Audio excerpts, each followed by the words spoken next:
വേദനകളുടെയും പരിഭവങ്ങളുടെയും നീണ്ട നാളുകൾക്ക് ശേഷം ദൈവാശ്രയത്തിലേക്ക് നടന്നു കയറുവാൻ കാരണമായ പുതിയ പ്രേരണകളെയും ബോധ്യങ്ങളെയും ഷിജു കാർമൽ നമ്മോട് പങ്കുവയ്ക്കുന്നു.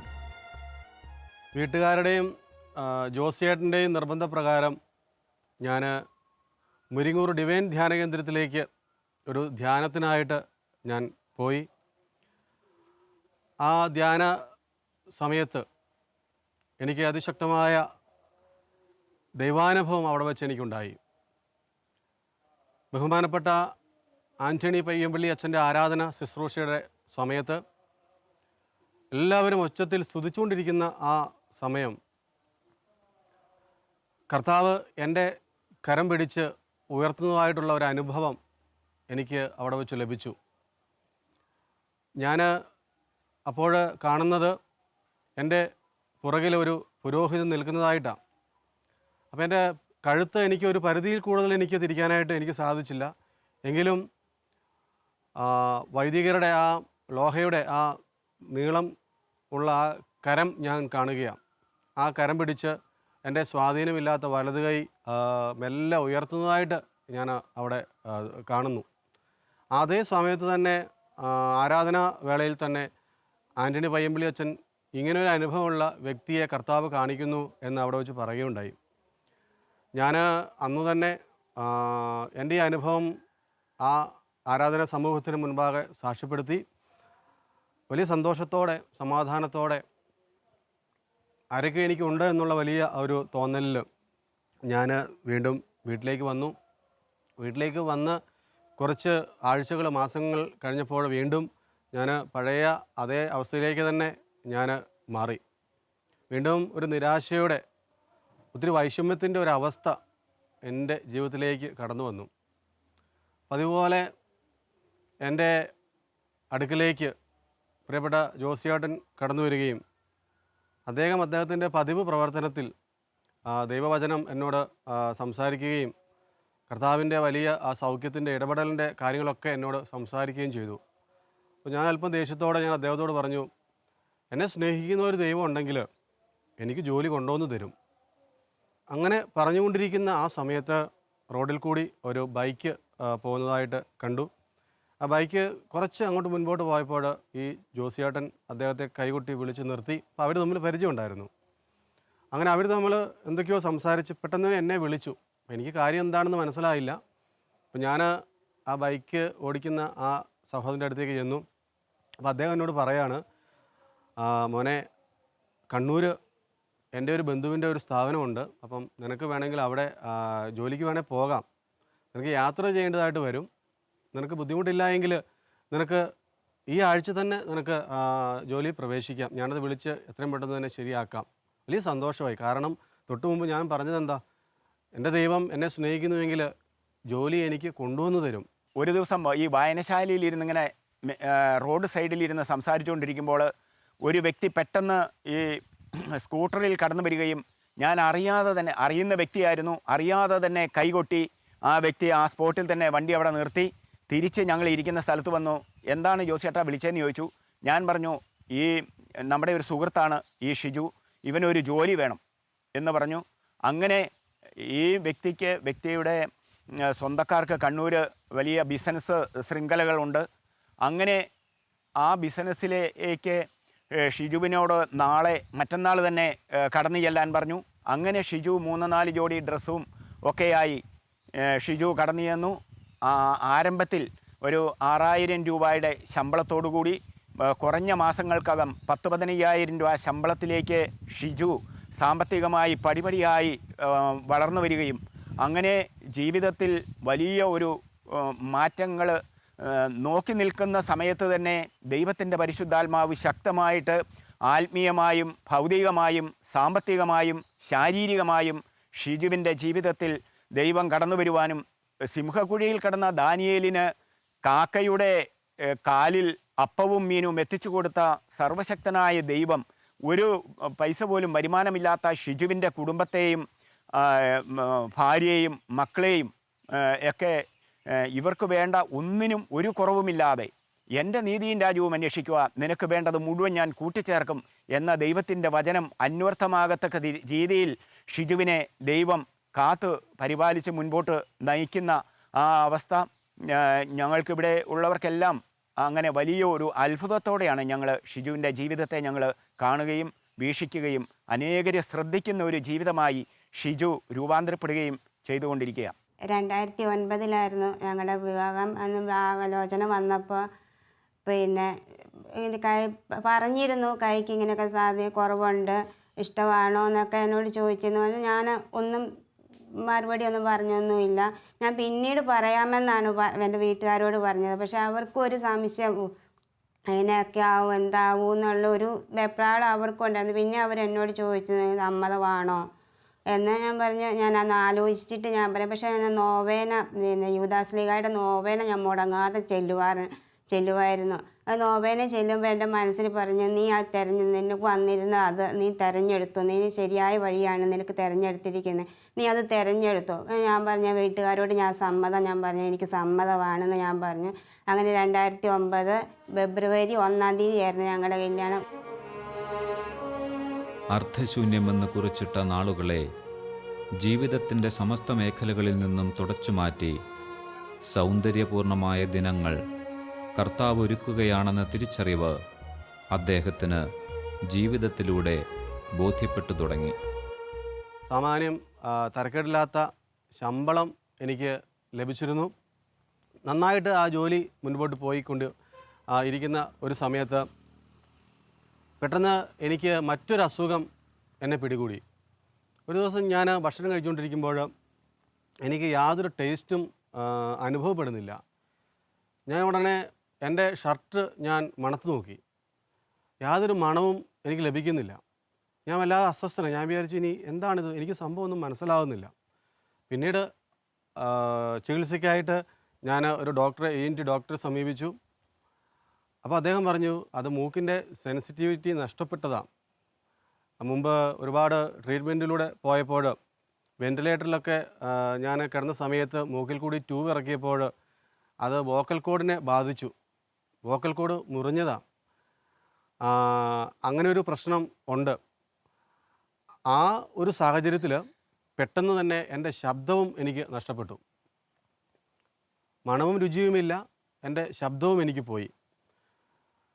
എൻ്റെ ചേട്ടനെയും കൂട്ടി ഞാൻ ഒരു ENT ഡോക്ടറെ കണ്ടു. അപ്പോൾ അദ്ദേഹം പറഞ്ഞത് സാരമില്ല, സമാധാനിക്ക്, ജീവിതം തിരിച്ചു കിട്ടിയല്ലോ, ഈ ശബ്ദം ഇനി തിരിച്ചു കിട്ടുമോ എന്ന് നമുക്ക് പറയാനൊന്നും പറ്റത്തില്ല, എങ്കിലും നിങ്ങൾ മരുന്ന് കഴിക്കുക. അദ്ദേഹം ധാരാളം മരുന്ന് എഴുതി തന്നു. അങ്ങനെ ഞാൻ മരുന്ന് കഴിച്ചുകൊണ്ടേയിരുന്നു. അങ്ങനെ ഒരു 1.5 വർഷത്തിന് ശേഷമാണ് എൻ്റെ ശബ്ദം എനിക്ക് തിരികെ കിട്ടിയത്. ടേസ്റ്റും സ്മെല്ലും ഇല്ലാത്ത അവസ്ഥ ഇന്നും അത് തുടർന്നുകൊണ്ടിരിക്കുകയാണ്. അപ്പോൾ ഞാനിങ്ങനെ ആ ജോലി ചെയ്യാൻ പറ്റുന്നില്ല എനിക്ക്. അങ്ങനെ ഒരു സാഹചര്യം എൻ്റെ ജീവിതത്തിൽ വന്നപ്പോൾ എൻ്റെ ഒരു സുഹൃത്തിൻ്റെ നിർബന്ധപ്രകാരം കണ്ണൂരുള്ള എംബേറ്റ് എന്നൊരു സ്ഥലത്ത് ഒരു ധ്യാനമുണ്ട്, നമുക്ക് പോകണമെന്ന് എൻ്റെ ആ സഹോദരൻ എന്നോട് പറഞ്ഞു. അദ്ദേഹത്തിൻ്റെ നിർബന്ധ സഹിക്ക് വയ്യാതെ ഞാൻ എന്നാൽ പിന്നെ നമുക്ക് പോകാമെന്ന് പറഞ്ഞു. ആ ധ്യാനമാണ് എൻ്റെ ജീവിതത്തെ ആകമാനം ഈശോയ്ക്കും സഭയ്ക്കും സമർപ്പിക്കാനായിട്ട് ഒരു തീരുമാനമെടുക്കാനായിട്ട് എന്നെ പ്രാപ്തനാക്കിയത്.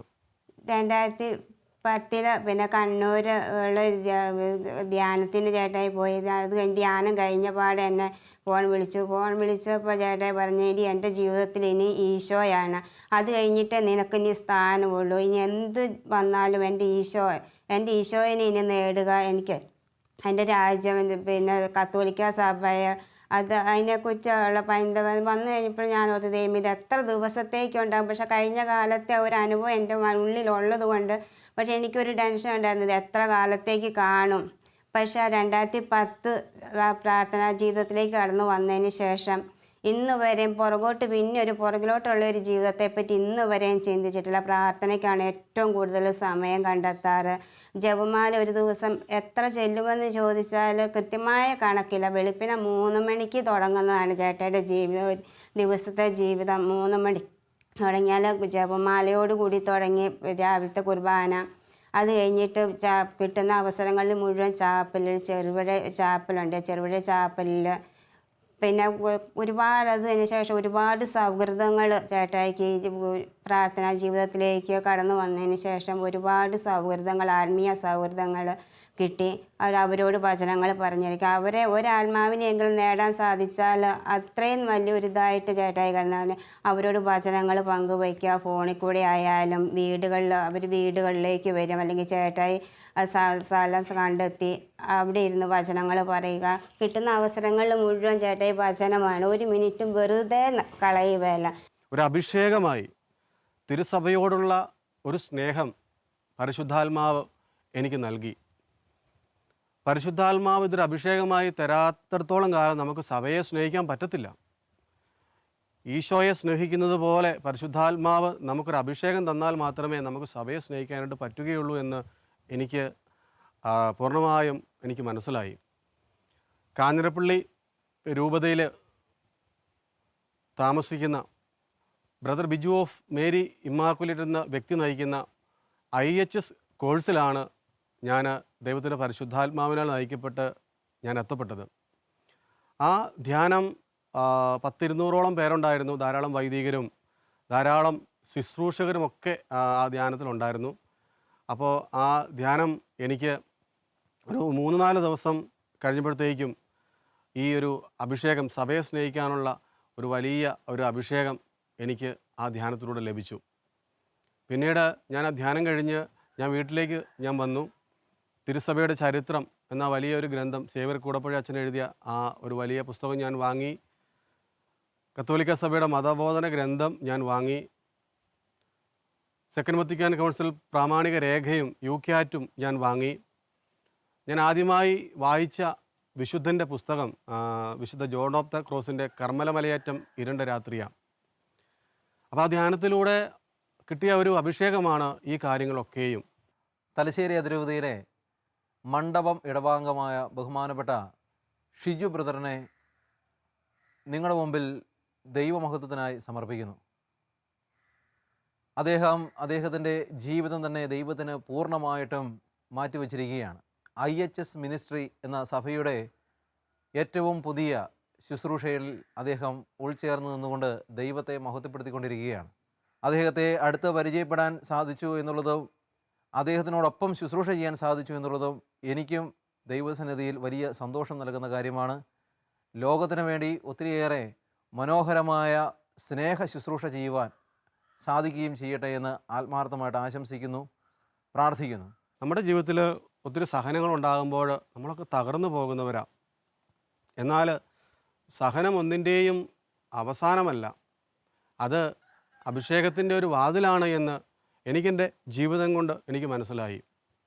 ഞാനിപ്പോൾ എൻ്റെ ജീവിതത്തിലെ ആ സഹനങ്ങളെ ഓർക്കാറില്ല.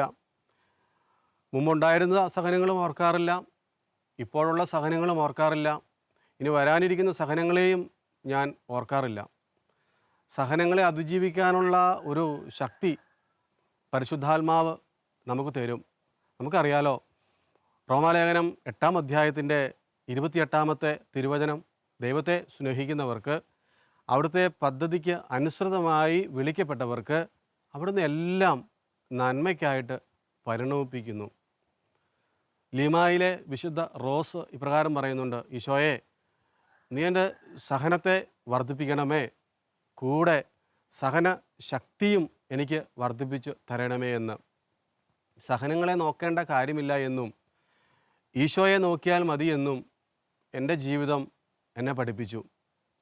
ഞാൻ സഹനത്തിൽ കഴിയുന്ന അനേകം സഹോദരങ്ങളെ കണ്ടുമുട്ടാറുണ്ട്. ഞാൻ അവരോട് പറയുന്ന ഒരു വചനം സങ്കീർത്തന പുസ്തകത്തിലെ 77-ാം അധ്യായത്തിൻ്റെ 10-ാമത്തെ വചനമാണ്. അത്യുന്നതൻ്റെ ശക്തി പ്രകടമാകാത്തതാണ് എൻ്റെ എല്ലാ ദുഃഖങ്ങൾക്കും കാരണം. പരിശുദ്ധാത്മാവിൻ്റെ അഭിഷേകം നമുക്കില്ലാതെ പോകുന്നതാണ് നമുക്ക് സഹനത്തെ അതിജീവിക്കാനായിട്ട് സാധിക്കാത്തതിൻ്റെ കാരണം. വിശുദ്ധരിലിങ്ങനെ പരിശുദ്ധാത്മാവ് നിറഞ്ഞു നിന്നതുകൊണ്ട് അവരുടെ ജീവിതങ്ങളിലെ സഹനങ്ങളെ അവരെ യാതൊരു വിധത്തിലും അവരെ നഷ്ടധൈര്യരാക്കിയില്ല. വിശുദ്ധ കൊച്ചുത്രേസ്യ ഇങ്ങനെ പറയുന്നുണ്ട്: പുണ്യവാന്മാരുടെ ഹർഷഭാരവശ്യങ്ങൾക്കോ മാലാഖമാരുടെ ആനന്ദ അനുഭൂതികൾക്കോ പോലും ഞാൻ എൻ്റെ സഹനത്തെ വെച്ചു മാറത്തില്ല. വിശുദ്ധ അൽഫോൻസാമയോട് ഒരിക്കൽ ആധ്യാത്മിക പിതാവ് ചോദിച്ചു, സഹനത്തിൻ്റെ ഇരുണ്ട രാത്രിയിൽ അൽഫോൻസ നീ എന്താ ചെയ്യുക? അൽഫോൻസാമ പറഞ്ഞു, ഞാൻ എൻ്റെ ദൈവത്തെ സ്നേഹിക്കുകയാണ്. എനിക്ക് മനസ്സിലായ ഒരു കാര്യം, നമ്മൾ മലയാളത്തിൽ സ്നേഹം എന്ന് എഴുതുന്നതും സഹനം എന്ന് എഴുതുന്നതും ഏകദേശം തുല്യ അക്ഷരങ്ങളാണ്. സഹനം അത് സ്നേഹത്തിൻ്റെ ഒരു വെളിപ്പെടുത്തലാണ്. വിശുദ്ധ ഫൗസ്റ്റീന ഇപ്രകാരം പറയുന്നുണ്ട്, ദൈവ സ്നേഹത്തിൻ്റെ തെർമോമീറ്ററാണ് സഹനമെന്ന്. മണ്ഡപമിടവക്കാരനായ പ്രിയപ്പെട്ട ഷിജു ബ്രദർ, അദ്ദേഹത്തെ എനിക്കറിയാവുന്നത് കുറേ വർഷങ്ങളായി എനിക്കറിയാവുന്ന പ്രിയപ്പെട്ട ബ്രദർ തൻ്റെ ജീവിതത്തിൽ ഏതെല്ലാം സഹനങ്ങളുണ്ടായപ്പോഴും ആ സഹനങ്ങളിലൊക്കെ യാതൊരു പരാതിയും കൂടാതെ ഒരു വാക്ക് പോലും അതിനെക്കുറിച്ച് ഒരു നെഗറ്റീവായി സംസാരിക്കാതെ എപ്പോഴും എല്ലാ അവസരങ്ങളിലും ദൈവത്തിന് നന്ദി പറഞ്ഞ് മുന്നോട്ട് പോകുന്ന സഹോദരനെയാണ് ഞാൻ കണ്ടിരിക്കുന്നത്. അദ്ദേഹത്തിൻ്റെ ജീവിതത്തിൻ്റെ ഓരോ ദിവസവും നല്ല ഓരോ നിമിഷവും ശരിക്കും പറഞ്ഞു കഴിഞ്ഞാൽ കുറേ എനിക്ക് അടുത്തറിയാവുന്നത് കൊണ്ട് ഞാൻ പറയുന്നത്, അദ്ദേഹം എന്തെങ്കിലുമൊക്കെ സഹന വഴികളാണ് ഇപ്പോഴും ഉള്ളത്. ചിലപ്പോൾ രോഗങ്ങളാവാം, അല്ല മറ്റ് പല വിധത്തിലുള്ള കാരണങ്ങളാലാവാം. പക്ഷേ ആ സമയങ്ങളിലൊക്കെ അദ്ദേഹം ഒരിക്കലും ദൈവത്തിനെതിരായിട്ടോ അല്ലെങ്കിൽ അതെന്തുകൊണ്ട് അങ്ങനെയെന്നോ ഒരു ചോദ്യവും ചോദിക്കുന്ന വന്നിട്ട് കണ്ടിട്ടില്ല. അത് മാത്രമല്ല, അദ്ദേഹം ഒരിക്കലും മറ്റൊരാളെ കുറ്റപ്പെടുത്തി അല്ലെങ്കിൽ വേറൊരാളുടെ കുറവോ കുറ്റമോ സംസാരിക്കാറില്ല. മറ്റുള്ളവരുടെ നന്മ മാത്രം കാണുവാൻ ശ്രമിക്കുന്ന ഒരു പ്രിയപ്പെട്ട ഈശോയുടെ ഏറ്റവും പ്രിയപ്പെട്ട സഹോദരനാണ് പ്രിയപ്പെട്ട ഷിജു. മറ്റുള്ളവരെക്കുറിച്ച് നന്മ കേൾക്കുവാൻ മാത്രമേ അദ്ദേഹവും ആഗ്രഹിക്കുന്നുള്ളൂ. അങ്ങനെ എപ്പോഴും ഞാൻ എൻ്റെ തന്നെ സ്വന്തം ജീവിതത്തിലെ അനുഭവങ്ങളിൽ പലപ്പോഴും ഞാൻ എൻ്റെ വേദനകളുടെ സമയങ്ങളിൽ എനിക്ക് ഒത്തിരി ആശ്വാസം പകർന്നു തന്നത് പ്രിയപ്പെട്ട സഹോദരനാണ്. എൻ്റെയും പ്രത്യേകിച്ച് എൻ്റെ ജീവിതത്തിലെ ഒത്തിരി വേദനകൾ വന്ന സമയങ്ങളിൽ എൻ്റെ ജീവിത പങ്കാളി അസുഖം വന്നു, ക്യാൻസറായി മരിക്കാറായിരുന്ന അവസരങ്ങളിൽ പോലും പ്രിയപ്പെട്ട സഹോദരനാണ് എൻ്റെ എപ്പോഴും വന്ന് അല്ലെങ്കിൽ അടുത്ത് വരികയും പ്രാർത്ഥിക്കുകയും അത് എൻ്റെ പ്രിയ ഭാര്യയ്ക്ക് ഒത്തിരി സന്തോഷമായിരുന്നു അദ്ദേഹം വരുന്നതും പ്രാർത്ഥിക്കുന്നതുമൊക്കെ. എൻ്റെ ജീവിതത്തിൽ ഒത്തിരിയേറെ സഹനങ്ങൾ ഇപ്പോഴും ഉണ്ട്. ഓരോ ദിവസത്തിനും അതിൻ്റേതായ ക്ലേശം മതിയെന്ന് ഈശോ മിശിഹ നമ്മളോട് പറയുന്നുണ്ട്. എന്ന് വെച്ച് കഴിഞ്ഞാൽ ഓരോ ദിവസവും നമുക്ക് എല്ലാവർക്കും ഒരുപാട് സഹനങ്ങൾ നമ്മുടെ ജീവിതത്തിലുണ്ട്. നമുക്കറിയാം, മനുഷ്യ ശരീരത്തിൻ്റെ നട്ടെല്ല് ഇല്ല എങ്കിൽ ശരീരം ദുർബലമാകും എന്നുള്ളത്. ക്രിസ്തീയ ജീവിതത്തിൻ്റെ നട്ടെല്ലാണ് സഹനം. എന്നെ സംബന്ധിച്ചിടത്തോളം എൻ്റെ ജീവിതത്തിലുണ്ടാകുന്ന സഹനങ്ങൾ ഞാൻ ഓർക്കുന്നത്, എനിക്ക് പ്രതിരോധശേഷി വളരെ കുറവാണ്. ഒരു ചെറിയ കാലാവസ്ഥ മാറുമ്പോഴത്തേക്കും എനിക്ക് ശക്തമായ കഫക്കെട്ടുണ്ടാകും. അത് പിന്നീട് ഇൻഫെക്ഷനായിട്ട് പനിയായിട്ട് മാറും. പക്ഷേ അങ്ങനെ വരുമ്പോഴെല്ലാം ഞാനത് ആത്മാക്കളുടെ രക്ഷയ്ക്കായിട്ട് അല്ലെങ്കിൽ സഭയുടെ മഹത്വത്തിനായിട്ട് ഞാനത് വിനിയോഗിക്കാറുണ്ട്. അത് കർത്താവ് ആ ഒരു കൃപ തന്നതുകൊണ്ടാണ്.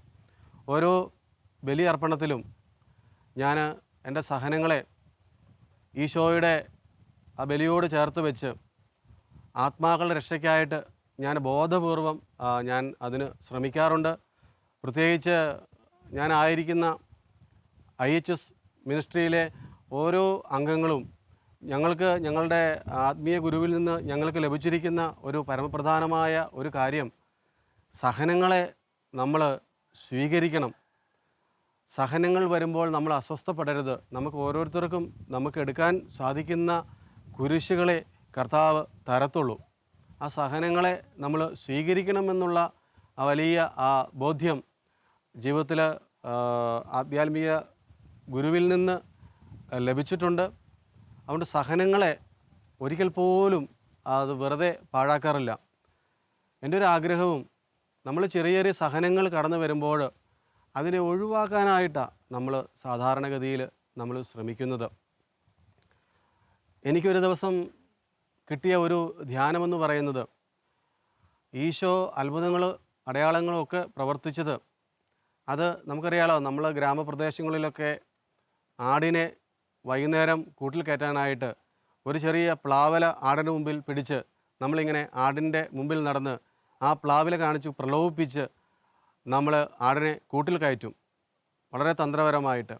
ഇതുപോലെ ആത്മാക്കളെ ചില അത്ഭുതങ്ങൾ, സൗഖ്യങ്ങൾ നൽകിക്കൊണ്ട് കർത്താവ് തൻ്റെ ഒരു വലിയ സൗഹൃദത്തിൻ്റെ ഒരു കണ്ണിയാക്കി മാറ്റിയിട്ട് കർത്താവ് ആ വ്യക്തിയുമായിട്ട് നല്ല ഒരു കൂട്ടായി കഴിയുമ്പോൾ കർത്താവ് ആ വ്യക്തിക്ക് സഹനങ്ങൾ കൊടുക്കും.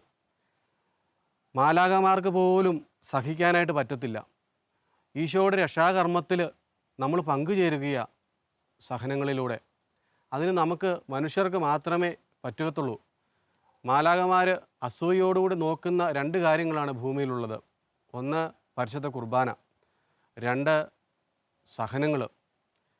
എനിക്ക് തോന്നിയിട്ടുണ്ട് ക്രിസ്ത്യാനി ധരിക്കേണ്ട റിങ്ങാണ് സഫറിങ്. സഹനമില്ലാത്ത ഒരു ക്രിസ്തീയ ജീവിതത്തിന് അർത്ഥമില്ല എന്ന് ഈശോ എൻ്റെ ജീവിതം കൊണ്ട് എന്നെ പഠിപ്പിച്ചിട്ടുണ്ട്. സഹനങ്ങൾ അനുഭവിക്കുന്നവരോട് ഞാൻ പങ്കുവയ്ക്കുന്നത്, നിങ്ങൾ ആ സഹനത്തെ ഒന്ന് സ്വീകരിക്കാനുള്ള കൃപയ്ക്കായിട്ട് പ്രാർത്ഥിക്കണം എന്ന. ദൈവത്തിന് ഒന്നും അസാധ്യമായിട്ടില്ല. നമ്മുടെ ജീവിതത്തിലെ സഹനങ്ങളെ കൃപകളാക്കി മാറ്റാൻ നല്ല ദൈവത്തിന് ഒരു നിമിഷം മതി. ദൈവത്തിന് വേണ്ടി നമ്മൾ എന്തൊക്കെ വ്യയം ചെയ്താലും, നമ്മുടെ സമയമാണെങ്കിലും നമ്മുടെ കഴിവാണെങ്കിലും നമ്മുടെ മറ്റ് സാഹചര്യങ്ങളാണെങ്കിലും, ഏതൊക്കെ ദൈവത്തിന് വേണ്ടി നമ്മൾ വ്യയം ചെയ്യുന്നു അതെല്ലാം ദൈവം ഈ ലോകത്തിൽ കുറവ് വരുത്താതെ പരിഹരിച്ച് മുന്നോട്ട് കൊണ്ടുപോകാൻ പര്യാപ്തമാക്കി കൊടുക്കുന്ന കാര്യങ്ങളാണ് എന്നും അദ്ദേഹത്തിൻ്റെ ജീവിതം വഴി നമുക്ക് കണ്ടാൽ മനസ്സിലാകുന്ന യാഥാർത്ഥ്യങ്ങളാണ്. ഈ സാഹചര്യത്തിൽ ദൈവത്തോടൊപ്പമായിരുന്ന്, സഭയോടൊപ്പമായിരുന്ന്, തിരുസഭയിൽ ദൈവത്തെ മഹത്വപ്പെടുത്തി എല്ലാവരെയും തിരുസഭയിലേക്ക് ആകർഷിക്കുക, ദൈവത്തിൻ്റെ സ്നേഹം കാണിച്ചു കൊടുക്കുക, എല്ലാ ആത്മാക്കളെയും ദൈവത്തിലേക്ക് നേടുക എന്നുള്ളത് ഈ സ്നേഹ ശുശ്രൂഷയുടെ ഭാഗമാണ്. ആ സ്നേഹ ശുശ്രൂഷയ്ക്ക് അദ്ദേഹത്തിന് ലോകം മുഴുവനും ദൈവത്തിൻ്റെ മക്കളെ സ്വീകരിക്കാൻ സാധിക്കട്ടെ. ദൈവത്തിനായി, സഭയ്ക്കായി ലോകത്തിലുള്ള എല്ലാ ആത്മാക്കളെയും നേടാൻ അദ്ദേഹത്തിന് കഴിയട്ടെ. അതിനുവേണ്ടി പ്രാർത്ഥിക്കാനും അതിന് എല്ലാ പിന്തുണയും വാഗ്ദാനം ചെയ്യാനും ഞങ്ങളെല്ലാവരും പ്രതിജ്ഞാബദ്ധമാണ്. അതിനോടൊപ്പം നിൽക്കുവാൻ ഞങ്ങൾ തയ്യാറാണ്. ഇന്ന് ഞാനായിരിക്കുന്ന എൻ്റെ ശുശ്രൂഷ മേഖല IHS മിനിസ്ട്രി പരിശുദ്ധ കത്തോലിക്ക സഭയെക്കുറിച്ച്, സഭയുടെ ആധ്യാത്മികതയെക്കുറിച്ച്, വിശുദ്ധർ ജീവിച്ച ആ ആധ്യാത്മികതയെക്കുറിച്ച് ലോകത്തിന് വെളിപ്പെടുത്തി കൊടുക്കുക. ആ ശുശ്രൂഷയിൽ ഞാൻ എന്നെ തന്നെ സമർപ്പിച്ച് ദൈവത്തിൻ്റെ പരിശുദ്ധാത്മാവിനാൽ ഈ കാലഘട്ടത്തിൽ മുന്നോട്ട് പോകുന്നു.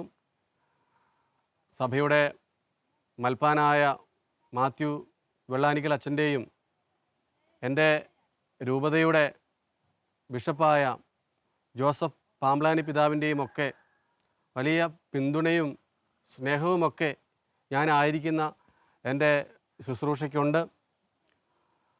ഇനി മുന്നോട്ടുള്ള എൻ്റെ ആധ്യാത്മിക ജീവിതത്തിലും കത്തോലിക്ക സഭ എന്താണ് എന്ന് അനേകർക്ക് ഒന്ന് പറഞ്ഞു കൊടുക്കുവാൻ, സഭയെ സ്നേഹിക്കുവാൻ. നമുക്കറിയാലോ, ആദിമസഭയിൽ 1,20,00,000 രക്തസാക്ഷികളുണ്ടായി. അവരെല്ലാം സഭയെ സ്നേഹിച്ചു, അവരെല്ലാം ഈശോയെ സ്നേഹിച്ചു. ഈശോയും സഭയും ഒന്നാ. വെളിപാടിൻ്റെ പുസ്തകത്തിൽ മണവാളൻ വരുമ്പോൾ മണവാട്ടി നവവധുവിനെ പോലെ അണിഞ്ഞൊരുങ്ങി നിൽക്കുമെന്നാണ് പറയുന്നത്. ഈശോ രണ്ടാമത് വരുമ്പോൾ സഭ നവവധുവിനെ പോലെ അണിഞ്ഞ് ഒരുങ്ങി ഈ ലോകത്തിൽ ഉണ്ടാകും. ചേട്ടായി പുറത്ത് ശുശ്രൂഷയ്ക്ക് പോയാലും കുടുംബത്തിലെ എല്ലാ കാര്യങ്ങളും നോക്കി വേണ്ട വിധത്തിൽ ചെയ്തു തന്നിട്ടേ പോകുള്ളൂ. അപ്പോൾ അതിൽ 10-12 ദിവസം കഴിയുമ്പോഴൊക്കെ ആയിരിക്കും വീട്ടിലേക്ക് കടന്നു വരിക. അപ്പോൾ അതുവരെയുള്ള കാര്യങ്ങളെല്ലാം ചെയ്തു തന്നേച്ച ഞങ്ങളോടായാലും, എന്നോടായാലും, മക്കളോടായാലും, അമ്മയോടായാലും, കുടുംബത്തിലാണെങ്കിലും നല്ലൊരു ഇതാണ് ചേട്ടായി. വീട്ടിലുള്ളപ്പോഴും പുറത്ത് പോകുമ്പോൾ എന്നെ കാര്യങ്ങൾ ഏൽപ്പിച്ചിട്ട് ആ വരുന്നിടം വരെ ഞാനും അമ്മയും കാര്യങ്ങൾ, കുടുംബത്തിലെ കാര്യങ്ങൾ ഞങ്ങളോട് നോക്കും. ചേട്ടാ ഇവിടുന്ന് ശുശ്രൂഷയ്ക്ക് പോകുമ്പോൾ ഞങ്ങൾ പ്രാർത്ഥിച്ച്, ഞാനും അമ്മയും മക്കളും തലയിൽ കൈവച്ച് പ്രാർത്ഥിച്ച്, ജപമാല ചൊല്ലി പ്രാർത്ഥിച്ചിട്ടാണ് ചേട്ടാ ഇവിടുന്ന് ഞങ്ങൾ പറഞ്ഞയക്കൽ. അപ്പോൾ ചേട്ടാ ഇത് ശുശ്രൂഷയ്ക്ക് പോയി കഴിഞ്ഞാൽ ഞങ്ങൾ ഇവിടെ ഇരുന്ന് 3 മണിക്കത്തെ വർണ്ണക്കൊന്ത ഞങ്ങൾ ഇവിടെ ചേട്ടായിട്ട് ആ ശുശ്രൂഷയെ സമർപ്പിച്ച് ഞങ്ങൾ പിള്ളേർ സ്കൂളിൽ പോയി കഴിഞ്ഞാൽ ഞാനും അമ്മയേ ഉള്ളൂ വീട്ടിൽ. ഞങ്ങൾ ഇരുന്ന് കിട്ടുന്ന സമയങ്ങളിലെല്ലാം ഞങ്ങൾ ജപമാല ചൊല്ലി ചേട്ടായിട്ട് ശുശ്രൂഷയും എല്ലാം വെച്ച് ഞങ്ങൾ പ്രാർത്ഥിച്ച് ഒരുക്കിയാണ് ഞങ്ങൾ പറഞ്ഞു വിടാറ്. പക്ഷെ അതുകൊണ്ട് ഭയങ്കര ഒരു പോകുമ്പോൾ ഭയങ്കര ഒരു അഭിഷേകമാണ്. ചേട്ടാ ഇവിടുന്ന് വിളിക്കുമ്പോൾ ഒരേ ധ്യാനം നല്ല അഭിഷേകമായിരുന്നു നിങ്ങളുടെ പ്രാർത്ഥന. അപ്പോൾ ഞങ്ങൾക്കത് കേൾക്കുമ്പോൾ ഞങ്ങൾക്ക് ഭയങ്കര സന്തോഷം. നമ്മുടെ പ്രാർത്ഥനയുടെ നല്ലൊരു അഭിഷേകമായിരുന്നല്ലോ.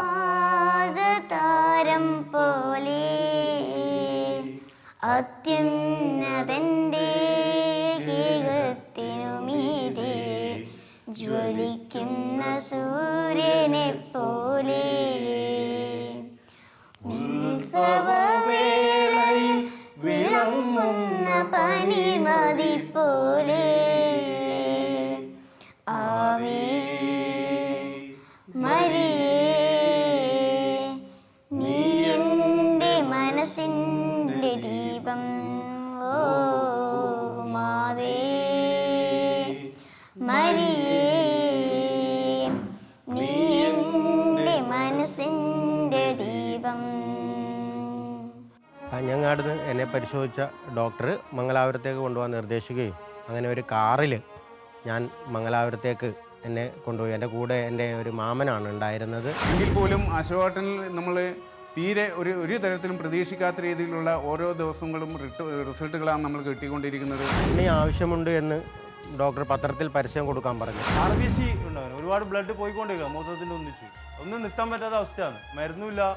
അങ്ങനെ എൻ്റെ നിർബന്ധപ്രകാരം ഏട്ടൻ എൻ്റെ ഒന്നിച്ച് വന്നു.